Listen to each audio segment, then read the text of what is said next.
Chers travailleurs, bonjour. Je suis Jocelyn Ngoma, secrétaire général de la Confédération FETRAG. Comme à notre habitude, nous nous inscrivons dans la logique de la formation, notamment sur le plan pédagogique dans le cadre de l'éducation ouvrière. Donc c'est cet exercice que je vais m'efforcer ce jour aussi de faire encore. Alors le sujet sur lequel nous allons débattre ce matin, c'est la liberté syndicale. Liberté syndicale pour que l'on comprenne bien, pour que l'opinion comprenne bien que parfois les conflits qui sont créés en entreprise sont le fait de l'employeur et non des travailleurs. Parfois, chacun a sa part de responsabilité, mais aujourd'hui nous allons nous atteler sur les crises en entreprise qui sont créées par les employeurs avec la complicité de certains acteurs institutionnels, notamment les fonctionnaires de l'inspection du travail, qui parfois, je ne dis pas tous, certains, qui parfois s'autorisent à se substituer à des juges du travail alors que ce n'est pas leur vocation. Ils n'ont pas pour vocation de gérer les conflits, de juger les faits qui sont liés aux relations de travail. Leur rôle, c'est d'apporter du conseil. Leurs avis sont consultatifs autant pour moi. Leur rôle, c'est d'apporter du conseil, contrôler les employeurs qui ne respectent pas le code du travail et sanctionner les employeurs qui ne respectent pas le code du travail. Voilà la vocation des inspecteurs du travail. Malheureusement, beaucoup de crises en entreprise sont souvent le fait des employeurs qui refusent de se soumettre aux exigences de la loi, notamment en matière de liberté syndicale, parce que une organisation syndicale ne fait pas la volonté de l'employeur. C'est pas le rôle, la vocation d'un syndicat, c'est pas faire la volonté de l'employeur. La vocation d'un syndicat, c'est d'être un partenaire social, d'apporter des contributions au bon fonctionnement de l'entreprise et notamment en ce qui concerne la protection de l'outil de production et également la défense des intérêts matériels et moraux des travailleurs, y compris la prévention des conflits. Malheureusement, plusieurs conflits dans les entreprises sont souvent le fait des employeurs qui, pour des raisons qui sont les leurs, refusent de se soumettre au respect de la loi en ce qui concerne la liberté syndicale. Parce que certains employeurs voudraient avoir comme alliés les syndicats au lieu d'en faire des partenaires sociaux. Parce qu'un allié d'un employeur, c'est une organisation syndicale qui fait la volonté de l'employeur et non une organisation syndicale qui défend les intérêts des travailleurs dans le respect de la loi, notamment en faisant des propositions à l'employeur pour améliorer la qualité de vie et les conditions de travail des employeurs dans l'entreprise, tout en considérant que lui-même, l'employeur, il est également un salarié de l'entreprise puisqu'il bénéficie d'un salaire et des mêmes primes à proportions différentes que celles des autres salariés de l'entreprise. Donc, je voudrais ici rappeler aux leaders syndicaux à toute fin utile, dans le respect justement de la loi, que la liberté syndicale s'impose à tous et que les employeurs n'ont pas pour vocation, avec la complicité de certains inspecteurs du travail, de bafouer les dispositions du Code du travail, notamment en matière de liberté syndicale. Voilà. Et la Convention 87 est encore beaucoup plus exigeante parce qu'elle est beaucoup plus large. Elle transcende les dispositions du Code du travail, considérant que le Gabon a ratifié cette convention auprès de plusieurs autres États qui sont aussi signataires de cette convention internationale. Alors, il y a plusieurs conflits, comme je disais, qui sont entretenus et créés par le refus des employeurs de vouloir se soumettre à l'exigence de la loi. Alors, il faut rappeler ici à toute fin utile que la création d'un syndicat est libre, elle est déclarative. Il suffit de remplir les conditions de l'article 305 pour que le gouvernement prenne acte de la création de votre organisation syndicale.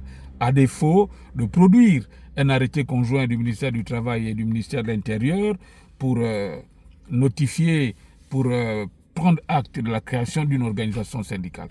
Et à défaut de cet arrêté, eh bien, au bout de 2 mois, l'organisation syndicale est reconnue comme légalement constituée si le silence de l'administration va au-delà de 2 mois. Voilà la première liberté. Ensuite, pour le fonctionnement des organisations syndicales, les statuts et règlements régissent le fonctionnement des organisations syndicales. Donc, il n'y a aucune interférence qui soit tolérée, que ce soit de l'employeur ou que ce soit des fonctionnaires de l'administration publique. Les organisations syndicales sont régies par leurs statuts et leurs règlements.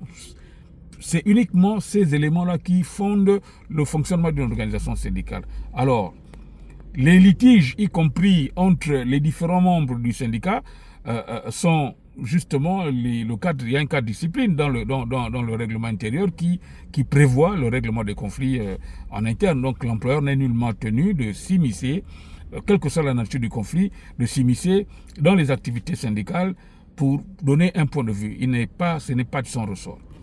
Or, dans beaucoup d'entreprises, les employeurs s'autorisent à se constituer en juge des problèmes qui minent un certain nombre d'organisations syndicales qui sont parfois créées par eux, parce que quand les travailleurs découvrent que l'un des leurs ou le leader est un cheval de Troie, ben, ils le démettent, ils le virent dans les conditions prévues par les statuts, notamment en convoquant l'Assemblée générale où les 2/3 des membres du bureau qui prennent la décision de suspendre le secrétaire général ou le président de l'organisation qui se trouve être un cheval de Troie pour le compte de l'employeur et solliciter l'Assemblée générale au prochain congrès pour entériner cette décision. Alors, l'employeur ne peut pas s'opposer à la décision de l'Assemblée générale. C'est interdit par la loi. Si l'employeur s'autorise à ce genre de cas, eh bien, les travailleurs les travailleurs ont le droit à travers toutes les dispositions qui sont prévues par la loi jusqu'au préavis de grève, de déposer afin de soumettre l'employeur à l'application des dispositions de la loi, notamment au respect des dispositions de la loi, en lui rappelant le périmètre de ses prérogatives. Voilà, donc les employeurs doivent se soumettre. Et voici l'une des raisons parfois à l'origine des crises dans les entreprises. Ce sont les employeurs qui sont parfois à l'origine des crises dans leurs entreprises uniquement parce qu'ils ne sont pas en phase avec la volonté des travailleurs qui ne défendent pas les mêmes causes qu'eux. Et si les employeurs ne font pas la volonté, si plutôt les travailleurs ne font pas la volonté de l'employeur à travers leur organisation syndicale, eh bien, l'employeur s'autorise à penser qu'il a le droit de changer une configuration dans une organisation syndicale. Ce n'est pas le droit ce n'est pas les prérogatives de l'employeur. Ça, il faudra le comprendre. Donc, nous interpellons également les autorités compétentes pour que les inspecteurs fassent justement jouent leur rôle. Leur rôle, c'est de créer une synergie, c'est de créer la sérénité, c'est de maintenir la sérénité et la paix dans les entreprises et non de créer les conditions de crise. Voilà un peu ce que je voulais dire en matière de liberté syndicale. Nous y reviendrons parce que la Convention 97 est tellement large et nous y reviendrons sur d'autres aspects.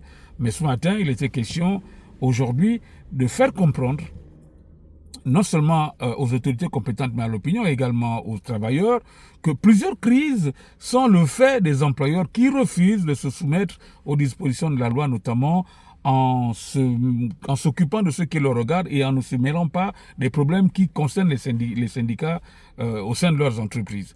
Voilà ce que je voulais dire pour justement informer non seulement l'opinion, mais les travailleurs également. Et les travailleurs ont le devoir de soutenir les bureaux qu'eux-mêmes ils ont mandatés pour parler en leur nom, parce que le secrétaire général d'une organisation syndicale ou son président ne sont que des porte-parole, évidemment, un peu plus éclairés parce qu'ils ont une certaine vision de leader.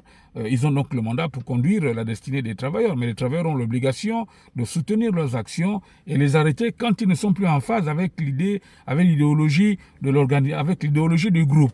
Voilà ce qu'il faut retenir. Donc, pour conclure, Un employeur n'est pas compétent pour dire si oui ou non une organisation et si oui ou non un bureau est légitime. Ce n'est pas de la compétence de l'employeur, c'est de la compétence des membres de ce syndicat de dire, de donner de la légitimité à un dirigeant ou de la retirer. Ce n'est pas du ressort de l'employeur. Ni même conclure, ni même constater qu'il y a une incompréhension entre les membres d'une organisation syndicale. Ce n'est pas de la compétence de l'employeur. L'employeur se contente de prendre acte des décisions qui lui sont notifiées par le truchement du bureau, notamment les notifications des décisions des assemblées générales. L'employeur se contente de prendre acte et de continuer dans le cadre du dialogue social avec le groupe qui est mandaté par l'assemblée générale, notamment à travers des votes, etc. Voilà ce que je voulais apporter comme argument ce matin s'agissant de la liberté syndicale. Comme je disais, c'est un environnement, c'est un recueil de textes qui est énorme, la Convention 87, qui transcende le Code du travail. Donc, c'est un environnement de disposition qui est énorme. Il est complexe à cerner, mais je vous invite à aller prendre connaissance de ces dispositions-là, hein, afin de rappeler à chacune des parties sa place et quel est le périmètre de leurs compétences en matière de dialogue social. Je vous remercie.